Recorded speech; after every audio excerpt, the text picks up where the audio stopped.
From Del Rio, Texas, home of Lake Amistad, your host, Rob Wade. This guy who dives.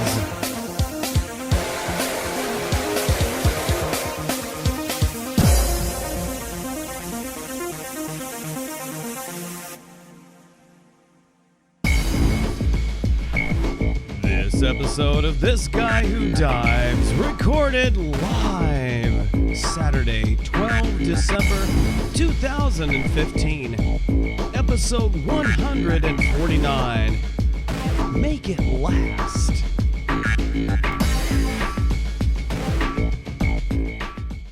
Well, hello there, everybody out there in network, internets, websites land. I am your host, Rob Wade, and we'd like to welcome you to another exciting episode of This Guy Who Dives. And if you were here last week, you got to see that we had a guest in the studio. Bobby Love was here asking a number of questions about setting up a dive shop, because it looks like we're going to get another dive shop here in Del Rio. We've been suffering through quite a dry spell for a few years without a dive shop here, and so we're looking forward to that happening here in the little burg of Del Rio, Texas. So now, as we're moving into the winter season, people who aren't me, who will still try to knock out a dive here and there during the winter, other folks are probably, if they haven't already, they're starting to store their gear for the winter. Looks like I have a visit from Ronan here. Come here, buddy.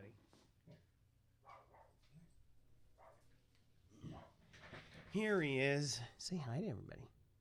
No? You always do that. He gets really quiet when I put him in front of the microphone. Anyway, it's such a tight fit back there. Sitting on the edge of my seat once again. So anyway, the folks out there who are done diving for the year, unless they're going on a trip somewhere, are probably looking to store their gear. So what we've got ahead for you in this episode is just a few tips that will help you make your gear last longer. Pardon me while I tap on the doorway on the window to quiet one of our other dogs. To help your gear last longer. You make an investment in gear that's life support and, of course, part of your dive ensemble, and you don't want to have to spend that same amount of money every year. So there's a way to keep your gear in decent shape where it will last you several years. A lot of my gear I still have original gear that I purchased when I first started diving back in 2000.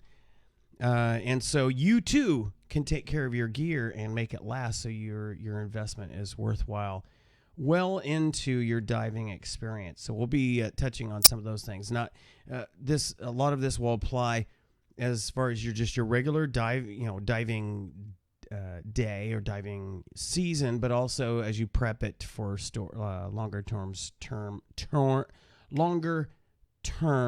storage. Getting tongue tied here. But first, let's hit a few of our little segments that we do each week.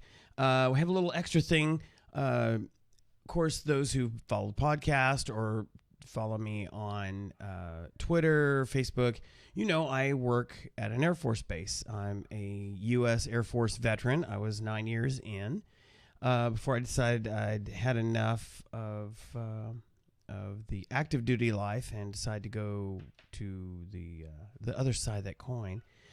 But I love working on Air Force Base because, especially here at Laughlin, because I've always loved the base, loved the people. No place is perfect, but it's darn near close to it. And I really enjoy seeing a lot of our friends that come through, going through their Air Force career. We get to meet a lot of great people.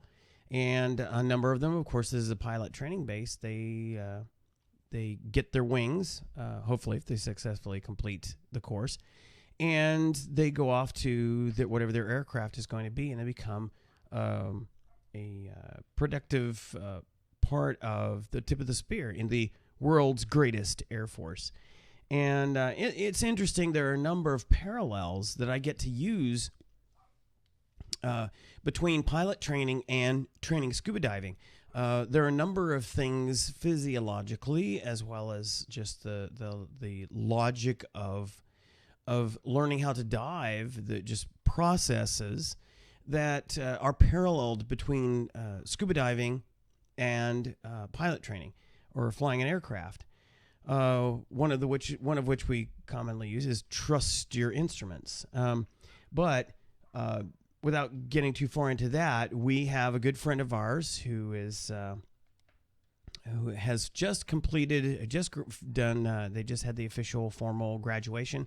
So we'd like to congratulate Tyler Hamill on just making us all proud, completing his pilot training. Now he'll go on to his actual specific aircraft training. Without going into a lot of detail, basically what folks come in and they go from ground school to they go through the simulators, they learn all the academic portions, they learn how to fly on a basic aircraft, and then they track to either fighter type aircraft or heavy. And so we have specific types of aircraft. I won't go into details of that because it could compromise. But they basically track to one type of aircraft or another, and then they get assigned their specific aircraft. So, for instance, if you track as a heavy, then you get trained in dealing with multi-engine aircraft and certain types of the way you fly heavies. And then you get assigned whatever actual aircraft you're going to fly. So it might be a tanker, it might be a radar aircraft, or a number of things. So Tyler is now off or will be heading off here shortly to go train on his specific aircraft. So we're so proud of him. Congratulations, Tyler, on a job well done. We're very, very proud of you. So enjoy your weekend. I know you're going to be probably heading off to San Antonio and with some friends and just celebrating. And you've earned it, my friend. Well done. Well done. So, again, no movie review this week. We've got, of course, the big show that's happening. I guess it's next weekend. It opens. Star Wars: The Force Awakens. We will not, my wife and I, will not be going to the opening weekend because even in little old Del Rio, it is going to be an absolute madhouse. So, I've just gotten to the point where I just can't handle. I love going to the theater. I love the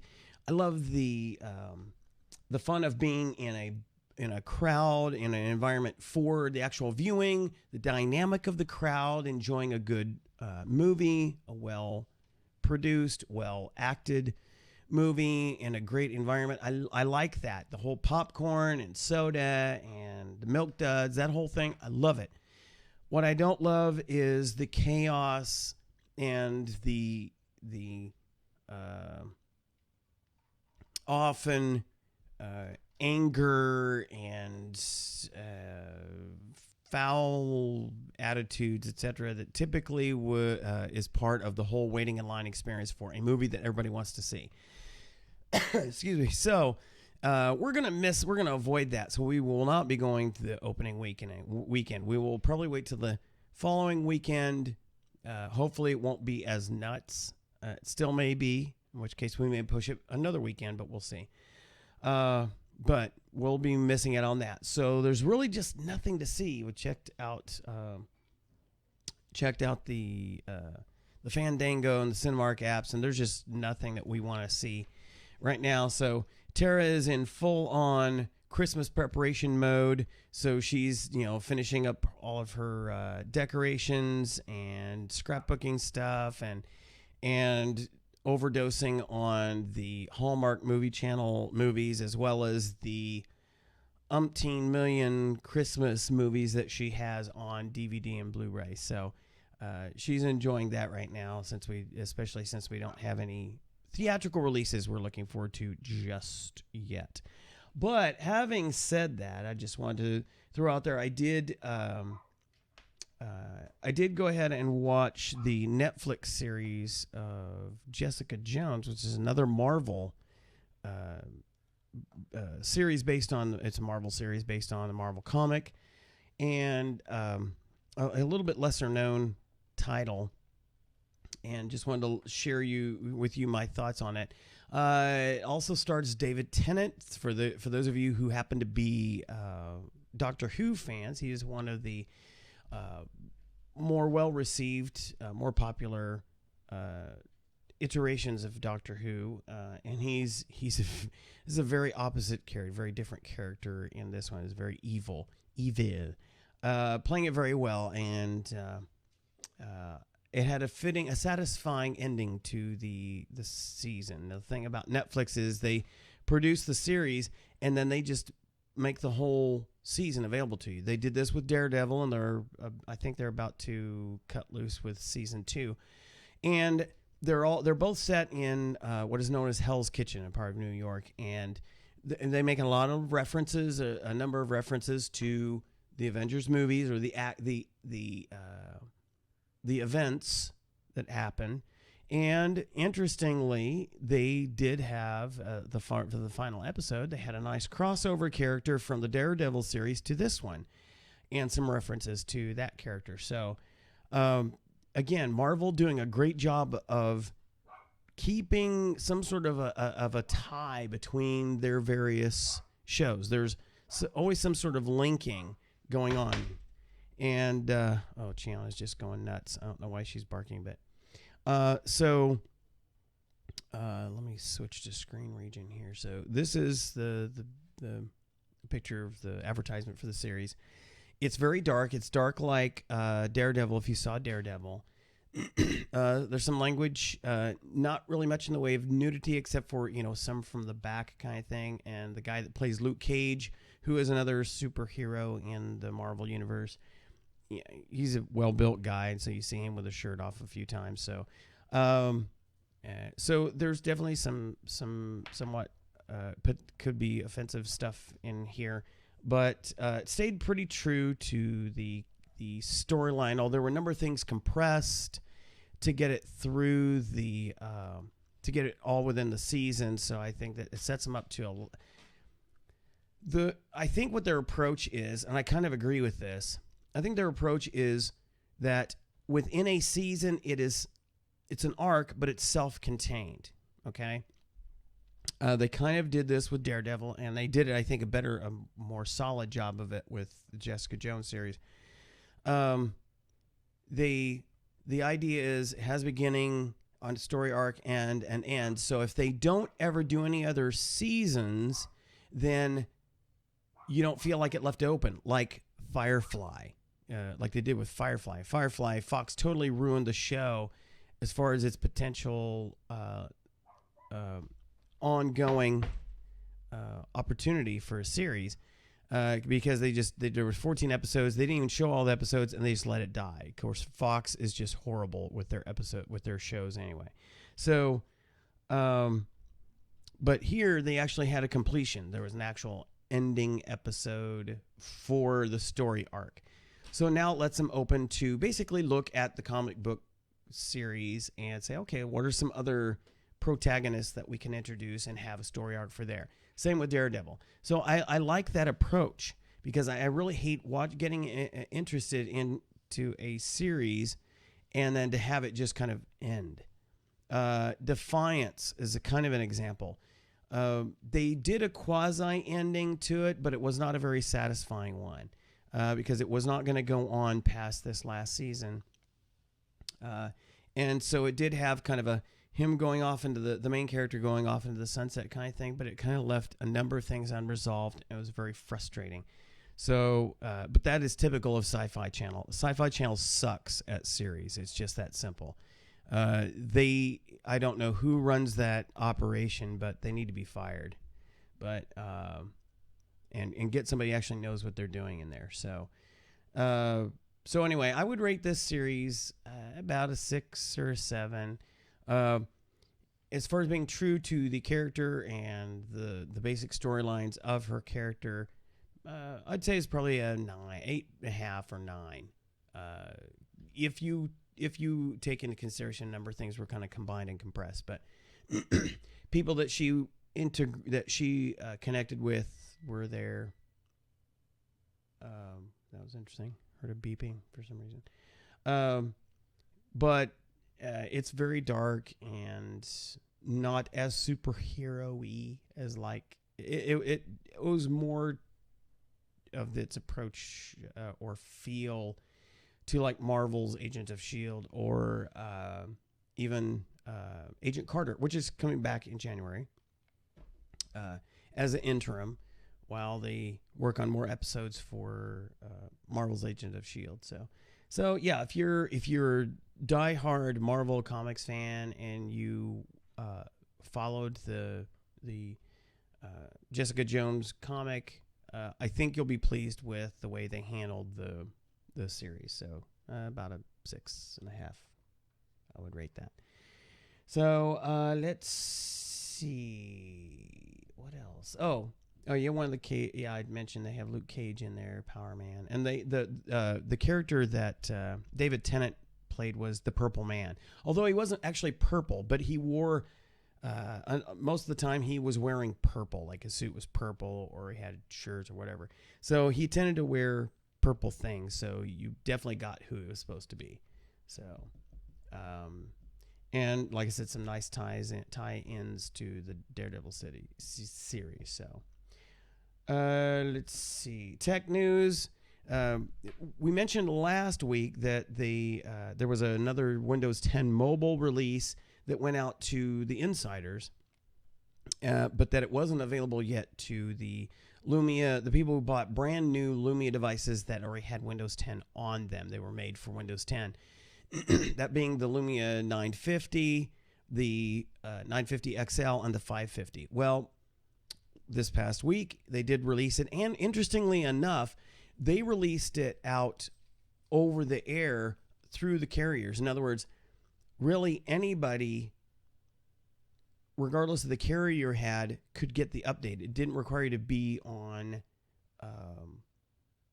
in their Windows Insider program, which meant that basically what they did was they kind of bypassed the carriers. They were able to pull off what Apple has been able to do with the iPhones, which basically just push it all out there. We don't know yet what actually transpired to make that happen, or whether or not that that's going to be continuing, whether that is going to be the thing where carriers just basically can't get in the way of an update. But it did roll out, fixed a few things. One of the things I was hoping was going. And again, I'm just not happy with Windows 10, but there are just a number of bugs, glitches that I was hoping were going to be fixed, and a couple of them did. Battery life did not get fixed. This thing still is horrible on battery. I can get a day's worth of time out of my Lumia 1020. I cannot get a day's worth of use out of the 950. Absolutely can't. It just doesn't hold a candle. And this thing is over 2 years old. The 1020 is over 2 years old. And yet a brand new machine can't get, even with the new update, I can't even get a full day's battery out of it. It just, the life sucks right out of it. So if you're looking for something with long battery life, the 950 ain't it. So, and no improvements to the camera. They may think they have improvements to the camera, but there's no improvements to the camera. The 1020 still eats its lunch. But at least it's now available for all the phones out there, which is pretty cool. They haven't fixed any, even though there have been regular app updates. There have been regular app updates, I mean, just coming daily for things, including the Mail app. One thing they still haven't fixed is deleted items remaining in the app. I'll be sitting on my Windows 8 or my Windows 10 test machines, and I'll go through my email. I'll delete a bunch of stuff. I mean, we're talking lots of stuff. I'll delete it. And then hours later, I'll even force synchronize the Mail app on Windows 10 Mobile, and it goes through and you see some things change, new stuff comes in, but all the deleted stuff is still there. So I don't know what in the heck Microsoft's doing, but they certainly aren't doing anything to fix their mail app. I do not have that problem on Windows Phone 8. The mail app there absolutely stays tightly synced. No matter whether I'm deleting stuff from a Windows 10 PC or tablet or Windows 8 PC, tablet, or phone, it stays synchronized. And so if I delete it somewhere, it disappears off here very quickly. Not true with Windows 10 Mobile. It just does not stay synchronized. So you've got a lot of manual management of your email that you got to do on Windows 10 Mobile. It's just horrible. Let's see. Do I have any other tech news? Nope. Okay, so let us dig in. It's already 20 after. Let's dig into some tips that we have for you for storing your gear. Looking to see if there's anybody in the chat room. No, there's not. I love having this big screen now off to the left that I can watch what's happening, what you guys are seeing out there.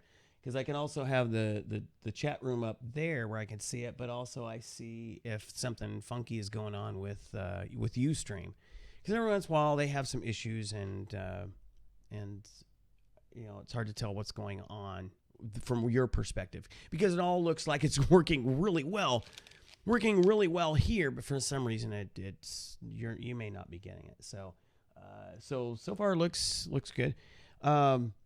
So let's hit some of the things. So we've got a little slideshow to help you out here. So making your gear last. Here we got some simple tips for maintaining your scuba gear. So let's see if we can get this going.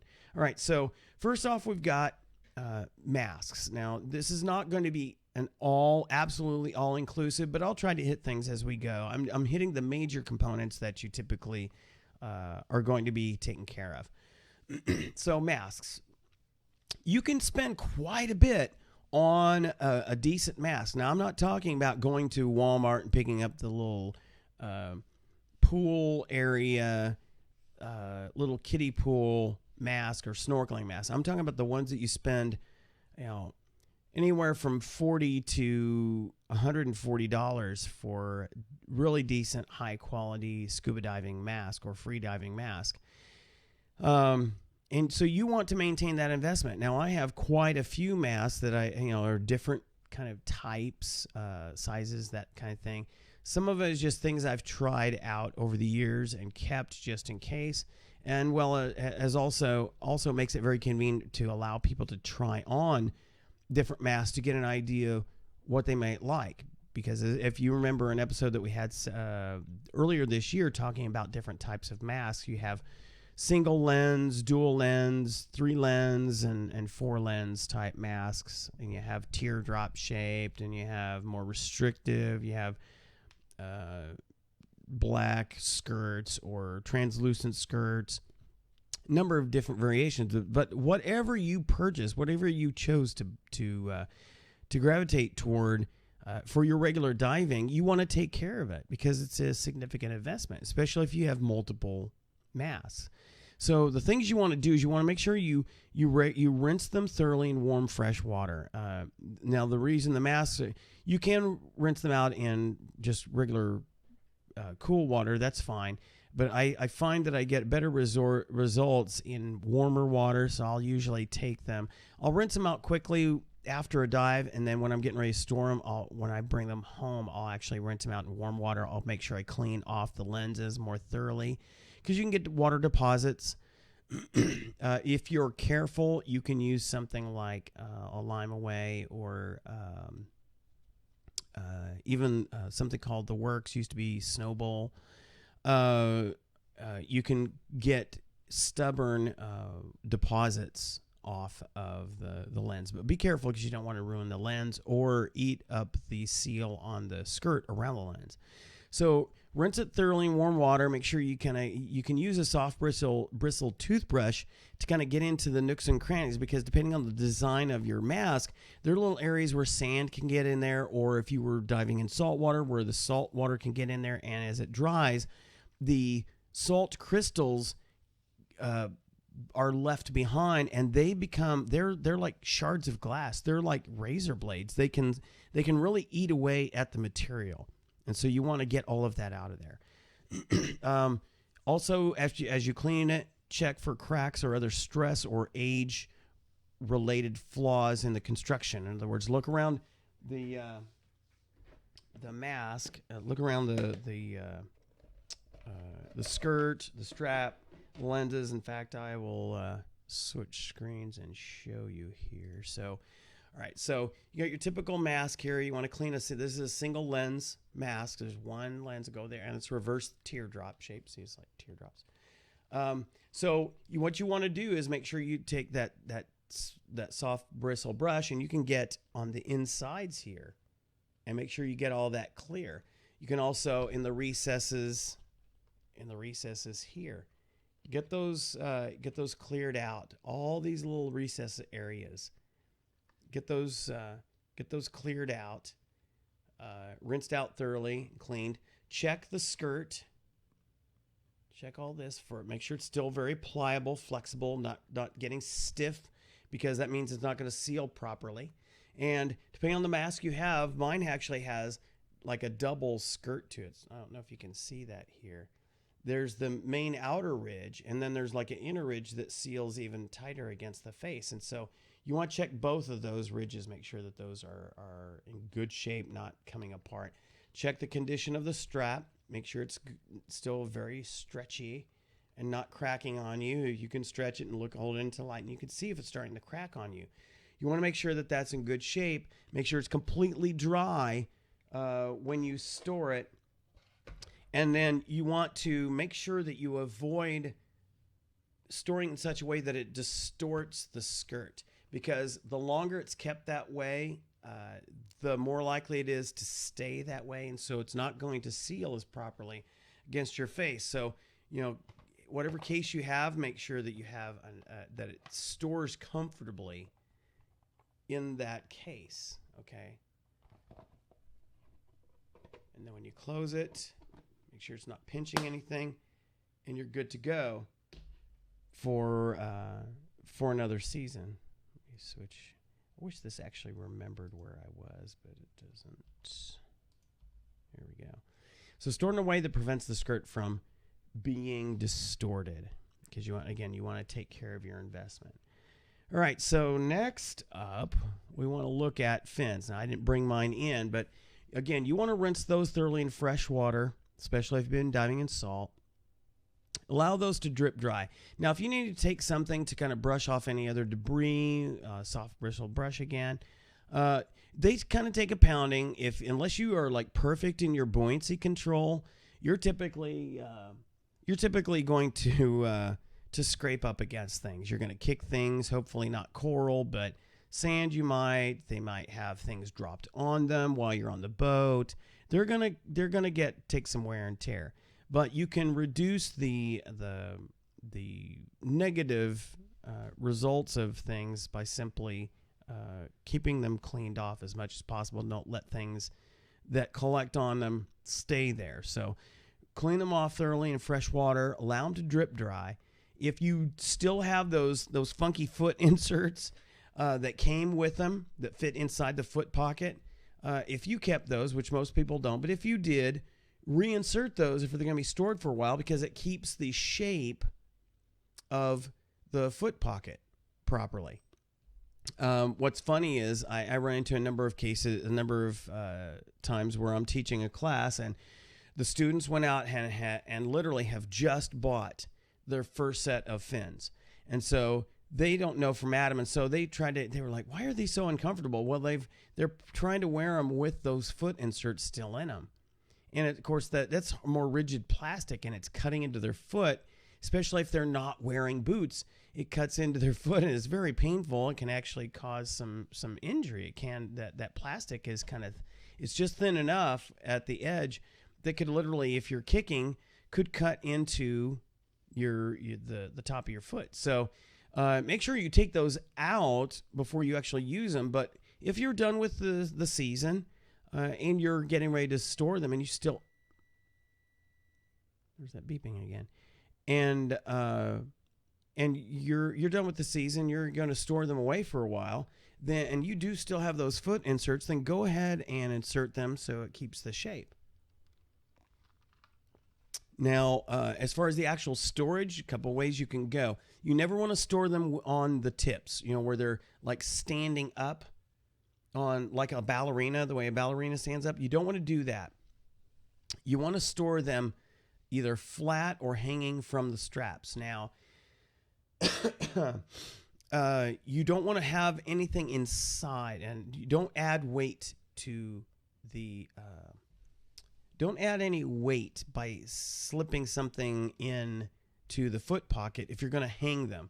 Because sometimes it's kind of convenient to let me stick my mask in the foot pocket while it's hanging here. Well, that adds more weight to it, and you can stretch out the straps and actually stress those over time to where they are not going to fit properly. So just hang them the way they are or lay them flat. Now, my own personal preferences...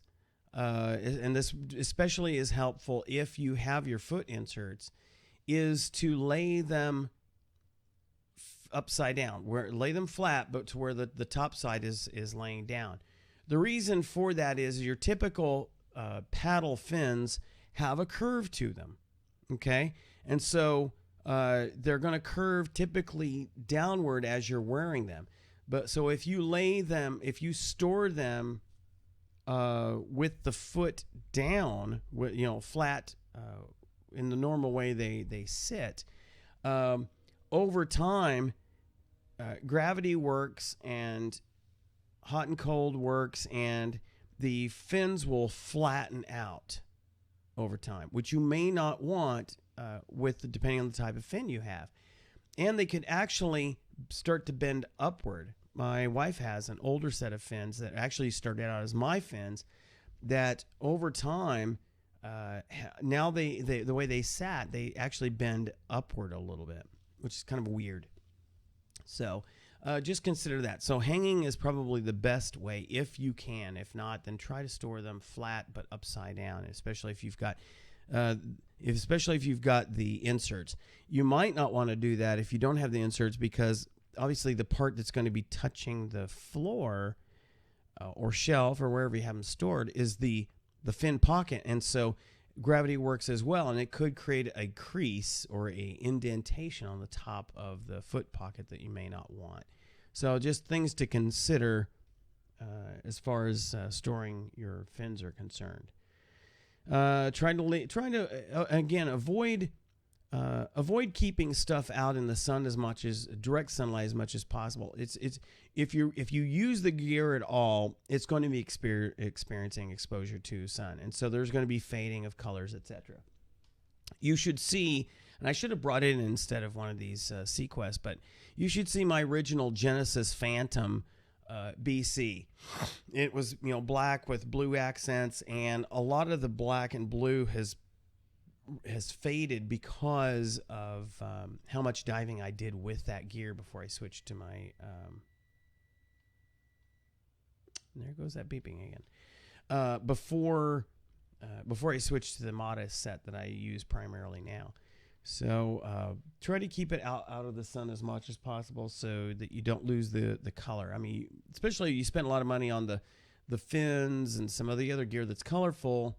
Well, that gets bleached out over time, so the more exposure you have to it. So try to keep it out of the sun as much as possible. So let's skip through down fins. All right, your buoyancy compensator, your BC or BCD.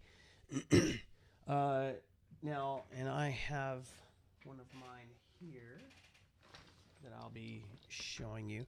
So you want to rinse it thoroughly in fresh water after every dive, particularly after a saltwater dive.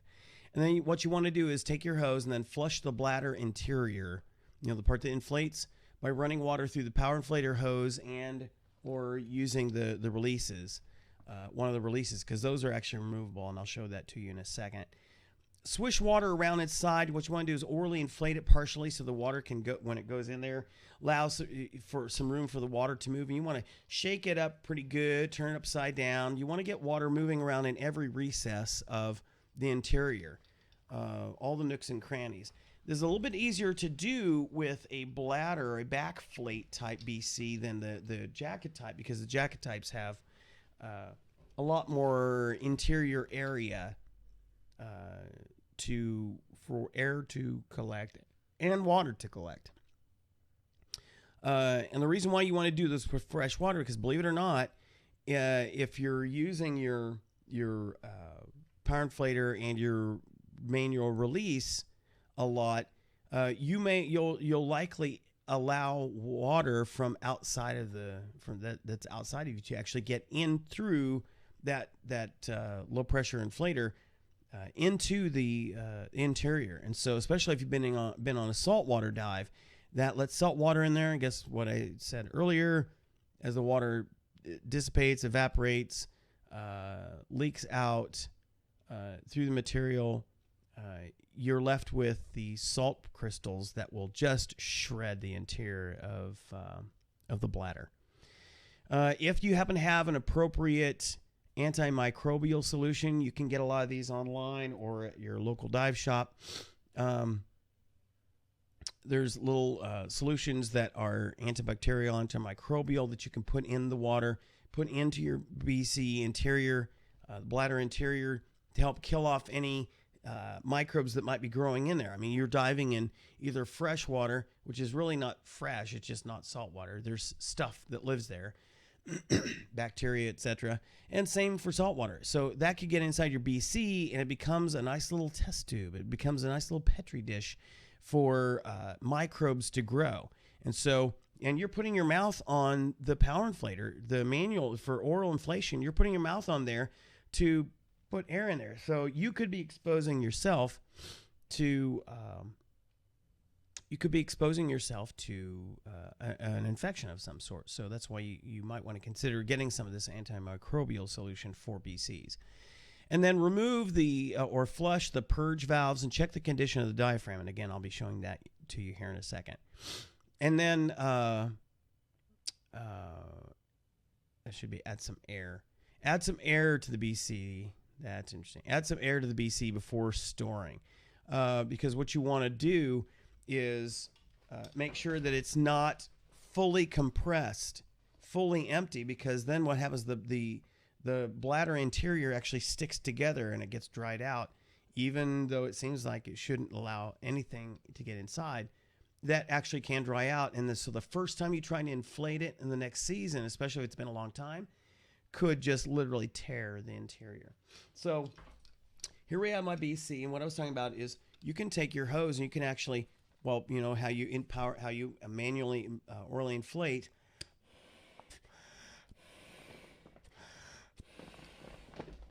Okay, so you can take and actually put water in through here just by pressing this button. Another way you can do it is you can actually remove, there we go. You can remove this, see? And you can actually stick the hose in there and put water in there, and then you could put this back on here. Now, I was saying you want to check the condition of the material here. Let me see if I can switch to the close-up mic here, camera. So what you want to do is you want to look at the interior here and make sure that it's in good shape. Some of these are going to have a rubber placement. This has got a hard plastic one, but this is one of your releases. When you pull on the hose, there's a cable that's actually in here that actually opens up the diaphragm in here. So you want to check that, and you also want to check the rubber seal here, make sure it's in good condition. You may want to wipe that down as well. Get this line back up so it's nice and connected. Now, depending on the BC you have, you're going to have more than one. I have a release here on the back, on the right shoulder. So again, you can unscrew that. I won't do that. Well, you might as well. There we go. And see, it's a little bit more simplified. Again, it's got a rubberized piece here. Check your seals. Make sure everything gets back into place.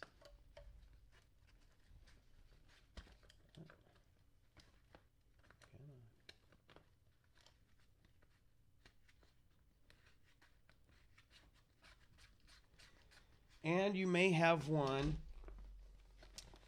on the rear bottom. Now the Sequests, they kind of skimped on those. They've got a place for one. It's an option. And you can remove that and clean it as well. It's always a good idea to keep that in shape, because if you ever do put one on here, a release on here, then you want that in good shape. But I typically buy, anytime I buy gear for myself or my wife, or my students, I'm always looking for the ones that have the release there on the bottom too. So check all your other connections. Make sure Velcro's in good shape. You don't have material shredding, fraying here.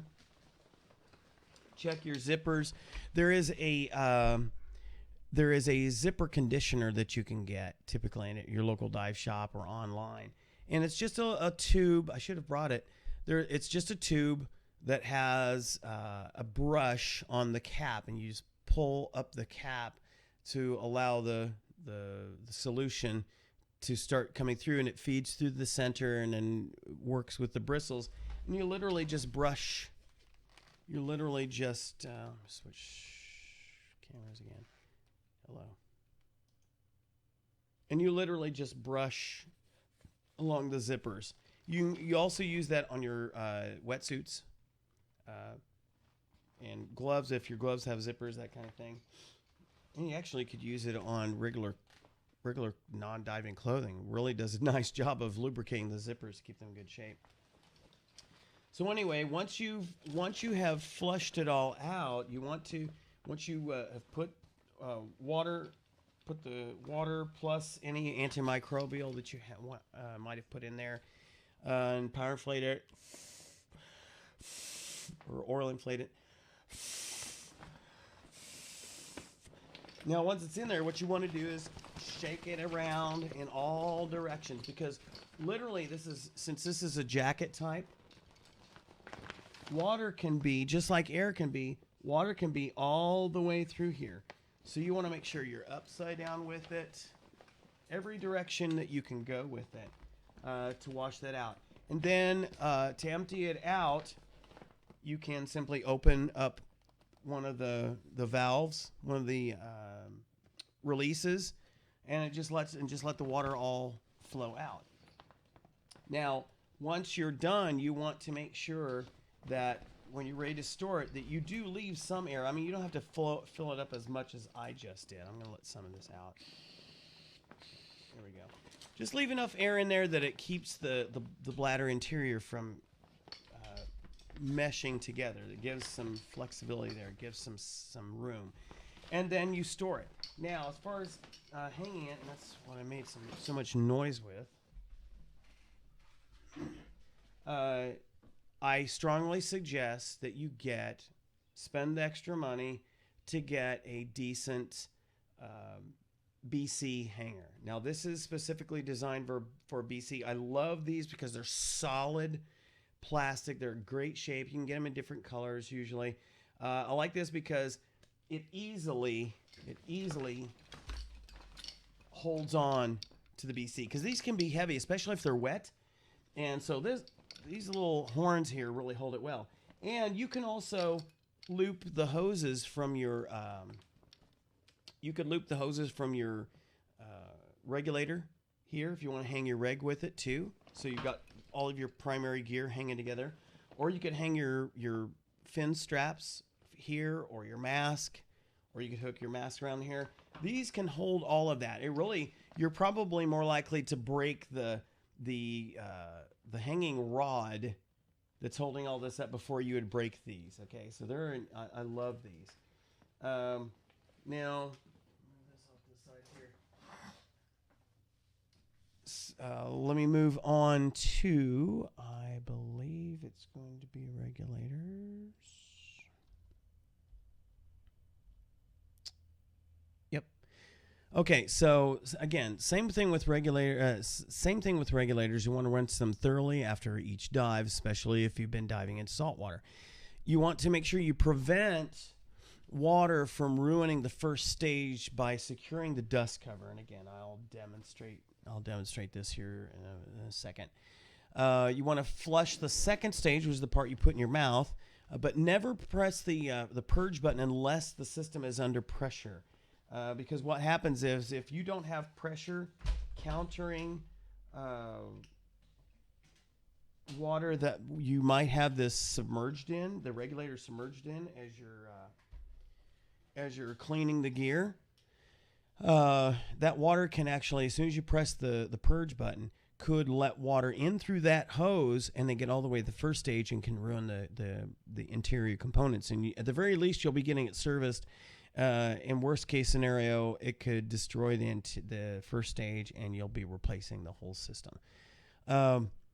And then if you do have it under pressure, which I highly recommend, in other words, by connecting it to a tank with the valve on, like just as if you were going to be diving, then you want to work the purge button several times to let water flush through the system. That'll help get the excuse me.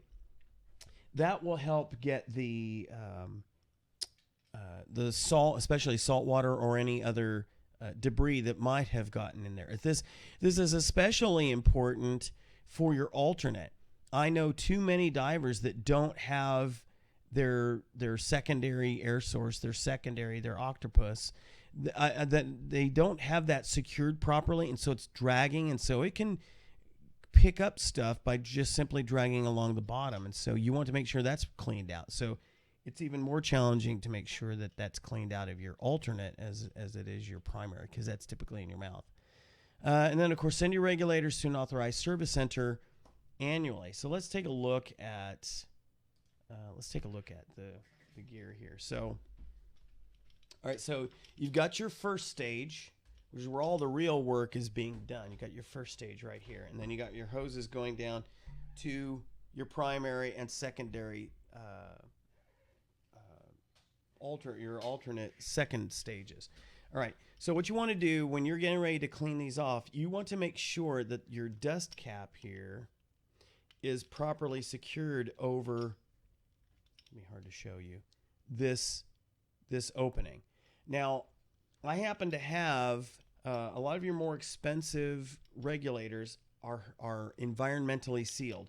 By that, I mean unless there is pressure that comes from attaching this to a tank valve and opening the tank valve where it puts air pressure in here, it stays closed. So you really can't get water into the system. So you could accidentally drop this with the dust cover off. You could accidentally drop this in water if you didn't get the dust cap on there, and it won't hurt the interior because it's environmentally sealed. But your less expensive ones are not. Even some of your more expensive ones are not. So if that's a concern for you, you might want to look at that feature in an environmentally sealed or secured or closed first stage. So otherwise, it's still a good habit no matter what, is to put the dust cap on there. Make sure it's secure. Okay. Now this part is ready. You can flush it with water. You can spray it with a hose, dunk it. But I recommend the hose because you can apply enough pressure to wash out any salt water or the debris that might be anywhere around the unit. Then when it comes to the second stages, as I said before, you want to wash those out, rinse those out as well. But you want to make sure, unless you have this connected to a tank with the air on, so that it charges the system, it pressurizes the system, you don't want to be pushing these buttons when it's underwater, because that could let water, once you do that, it opens up the airway and can let water in through and into the first stage, and you'll for sure be getting that serviced. If you do have it under pressure, then you can dunk it, swish it, spray it, press the purge button a few times on them to clear them out, and then you want to let those drip dry. Now, again, you saw with that hanger that I showed you that my BC is on, you could take the first stage and just take a couple of the hoses and loop those through the lower part, or you can get a hanger like this, which kind of looks pretty gnarly, but you see there's plenty of places to hook your hoses through. if you want to. So there's a number of ways you can hang this up. There's even ones you can come through here. You can put your straps there. Now, I will tell you that this is a more flimsy plastic. These can easily break off if you're not careful. Okay, this is a more brittle plastic. So one thing I do like about this is the swivel capability of this. But if you are careful, this makes a good one to use for a combination of things. I don't recommend it as much for, excuse me, I feel like I got a sneeze coming on. I don't recommend this as much for BCs simply because the brittleness of the plastic, I'd be afraid that it would break off here. But these are pretty decent for a combination of holding your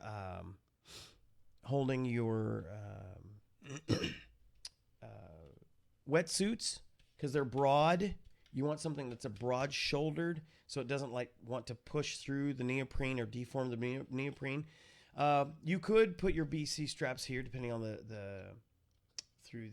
depending on how your BC is designed, and of course you could put your. Look at somebody dreaming back here. You okay back there? You could put your hoses here, etc. What are you whining for? What's the problem? Got somebody whining here for some reason. Now, another neat thing here is this one has. Let me switch cameras again. This one has a DIN. This is threaded right here. So if you have a DIN type connector for your regulator system, you could actually screw it in there and kind of hold it in place. So that's kind of cool. So it's multifunction. Like I said, it's more brittle than that heavy duty one I showed you, but it kind of provides a combination of services. So this is one type of hanger you could go with. And then another one that I really favor, it really is a single purpose. It is designed for your wetsuits, is this type. I love these. And you can typically find these in various colors too. Switch to full shot. I'm going to let some dogs here loose. But I love this. It's just very sturdy. You could break it, but it's like the other one I showed you for the BC. This thing has broad enough support for the shoulders of a wet BC or a not dry wetsuit, which is heavier. I just love these. These are my favorite type for wetsuits. So I'm not sure what the dogs are complaining about. You want down? Down? Let me let you down. There you go. Go outside. All right, so as we're winding down here, I got nobody in the chat room asking questions, so that's okay. Let's see if Bobby's been throwing me any questions. No questions from Bobby either. So, all right, and then I think I'm coming down to the wire with items to take care of, which I think next is tanks. Yep. What are you whining about? I don't have anything for you. They got a treat just before the show. So tanks, you'd think there's not a lot to them because it's just this big cylinder with a tank valve. Well, the tank valve definitely needs to be taken care of. So what you want to do at the end of your dives, come here. What you want to do is rinse off the debris from the exterior. You know, if you spend money on a decent tank that has like a nice color to it, what's your problem? Then you want to protect that finish. So you want to make sure you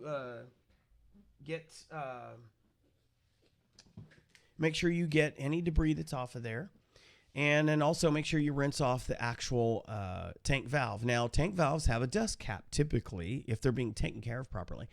So you want to make sure you put the dust cap on. You know, look for any debris that may have gotten onto the opening for the tank valve, but then after that, put the dust cap on, and then rinse the valve off thoroughly to prevent salt accumulation that can make the actual valve difficult to open and close. There's nothing more annoying than trying to get the tank valve open or closed properly when it feels like it's grinding. Because, like I said, that's those salt crystals. They're like shards. They're like they can shred interiors of BCs. They can tear up masks, and they can get gritty and make it difficult for something to turn or move properly. So make sure you clean that off. Never store your tank completely empty or full. If it's empty for a long period, what can happen is it can invite mildew and other contaminants. There's a reason why your dive shops, if they're renting you a tank, that they tell you do not bring the tank back to them with anything less than 500 psi, because with less than 500 psi, or definitely with it being empty, the difference in pressure, air pressure outside the tank to inside the tank can be dramatic at times.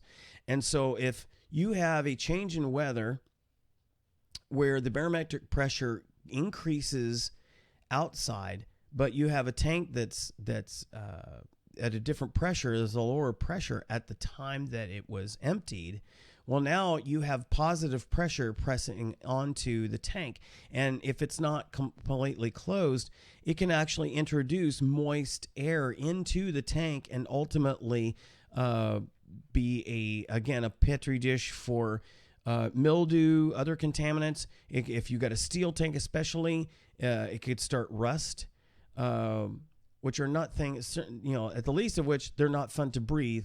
Worst case scenario, can degrade the integrity of the metal of the tank and make it an actual danger to you. So you don't want to have a tank left empty for too long.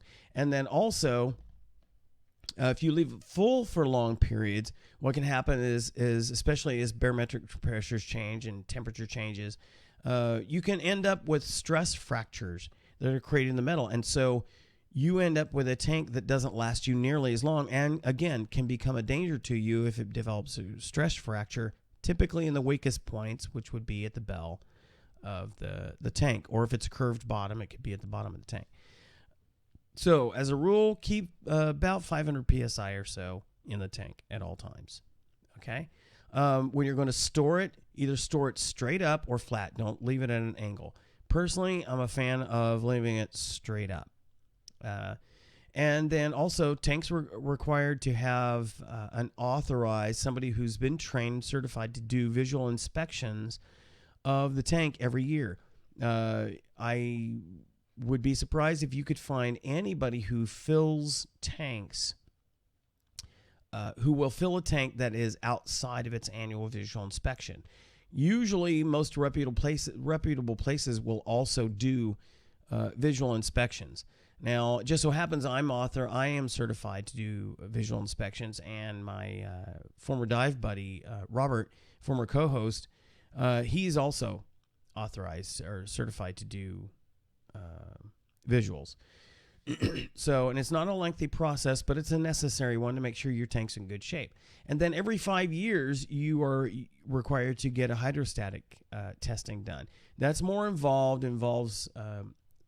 it involves actually submerging the tank in water, filling the tank to 5 times its certified pressure, but filling it with water, not air.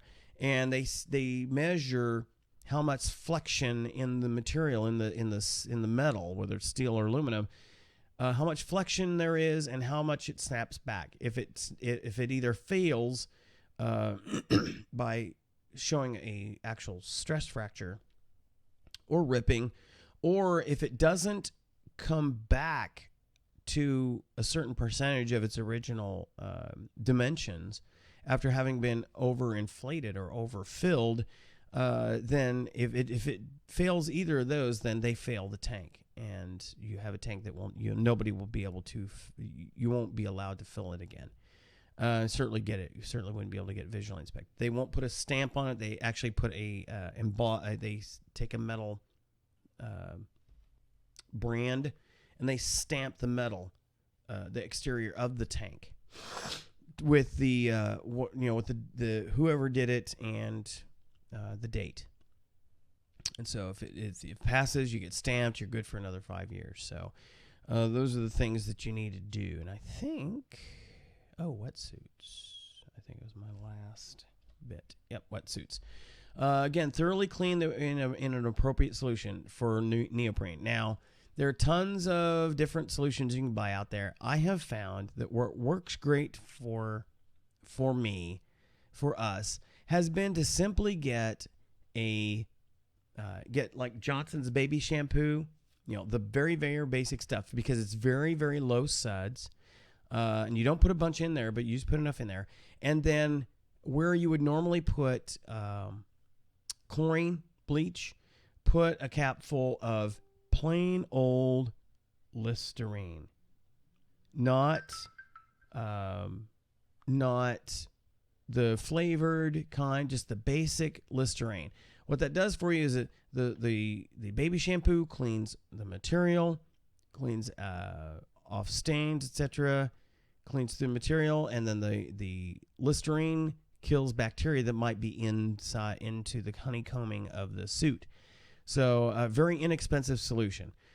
So ultimately you want to avoid soapy type solutions, something that creates a high lather, because there's nothing more embarrassing than getting in the water and discovering that you've created a little bubble bath from getting in the water.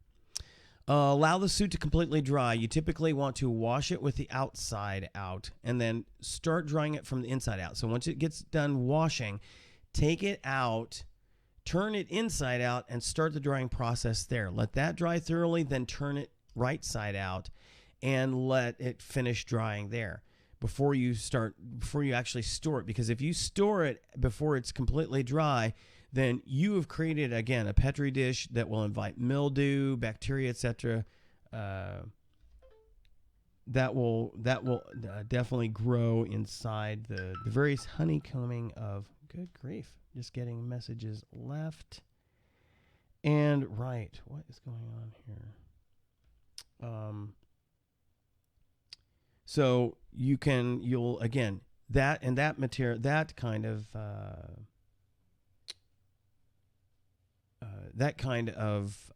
growth can actually break down the honeycombing of the neoprene, and so it reduces its longevity and also reduces its ability to actually keep you warm as a protection against the cold of the water. Store it in a cool, dry area. You want to keep it from getting too hot and keep it from getting humid. Again, if it's in a very humid area, then you've now just introduced more opportunities for mildew to grow and other bacteria to grow in it. So, and then finally, store it on wetsuit hangers if possible, like the one that I showed you. That's the best way to store it because it's hanging out and allows it to kind of air out. What you run into if you fold it or just kind of toss it into somewhere, the longer it stays folded up like that, you will get permanent creases in the neoprene that you will never, ever be able to get out of it. No matter how many times you wash it, no matter how many times you try to steam it, whatever, there just is no way to get those out. I have a wetsuit that I really like. Actually, it was given to me by some friends who acquired it from somebody who was just getting rid of a bunch of stuff.